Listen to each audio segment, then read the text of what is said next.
Hello, friends. Um, it's 12 o'clock. I'm tired and I wasn't gonna do this video right now, but if I don't do it right now, I'm not gonna do it probably for another month. So I'm gonna do it right now. So you can excuse the hair. I really don't care. I really don't. I'm tired. Sorry. I don't know what to tell you. Okay, so I had someone ask me if I got accepted into the TaLK program. As all you know, I applied for the TaLK program in Korea. I've been talking about it. I went through the interview. I got accepted. Woohoo! And now I want to expand on what that looked like.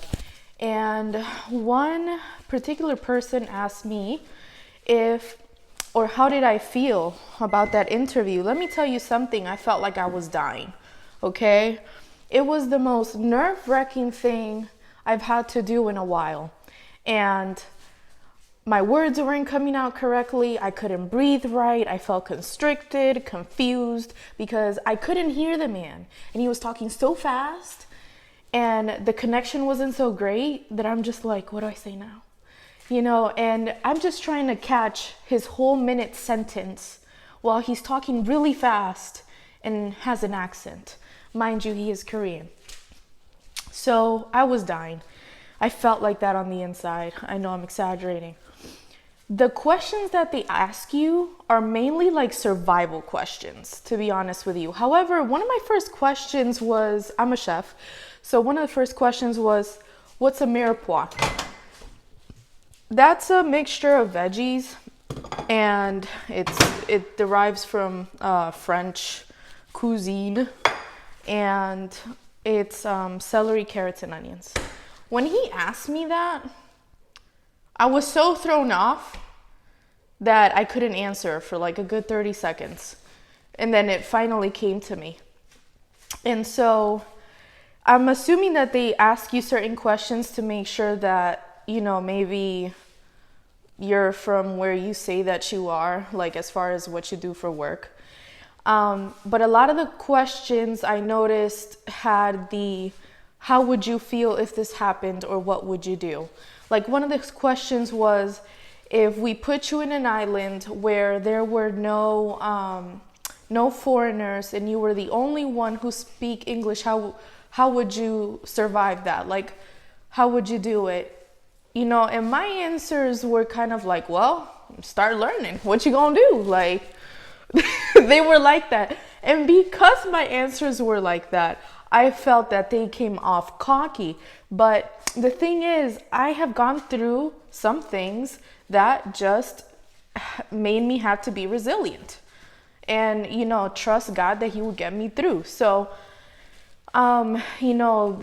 they ask you a lot of survival questions. And I know like one of the other questions was, if you were placed an hour away from the school, how would that make you feel?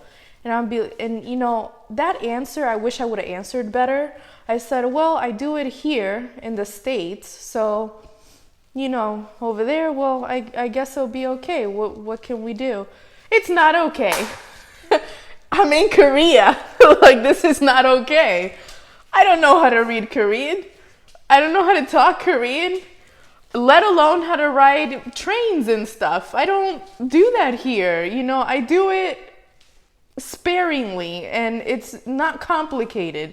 Okay, I look at subway lines and I start getting sick to my stomach because I don't know if I'm gonna get lost or not. And I'm like, why did I say that? And it was just, I felt like that interview went terrible, absolutely terrible. They ask you things about your lesson plan. They ask you things about your medical history, if you've gone through depression. They ask you, what else do they ask you? Like I said, a lot of survival questions, like what would you do if you're placed here and, no one's talking English to you? I think that they want to make sure that you can get through this, because it is either for 6 months or a year. Another thing that they asked, and it just left my brain, you guys. What was it? Oh, I guess let's eat a pizza roll and maybe it'll come back.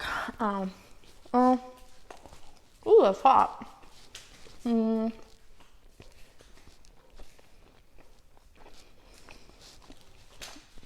I can't remember. So, like I said, they ask you a lot of survival questions.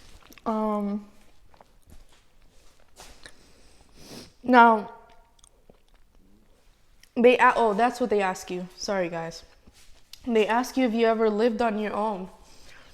I've lived on my own only for a year, and he asked me where I'm paying all the bills. I did pay all the bills, but it didn't dawn on me that probably the type of question he was asking was that you were paying all of the bills, like not just partial. So I'm like, well, this was an innocent mistake or like an honest mistake. But I felt so horrible about how this interview went in some of my responses that I actually wrote an email to them or to the director, and I clarified some of my answers because I felt really uncomfortable with how that email went, the interview. And I was just horrified with it, and so that's what I did. And I ended up getting accepted. About a week and a half later, I heard of my acceptance. I'm still waiting for my contract. It's hitting that time where I should be leaving, so I hope that they send it out soon because I can't get my visa without that contract. But if you guys have any questions about what else this process entails, paperwork, tax exemptions, travel, healthcare, cell phones, all that stuff, just leave a comment below and I will try to make a video.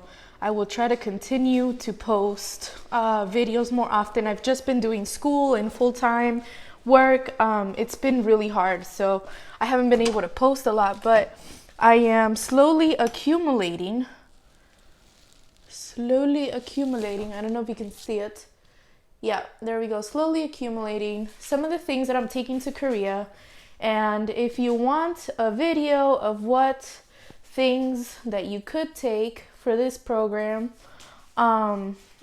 just let me know in the comments below.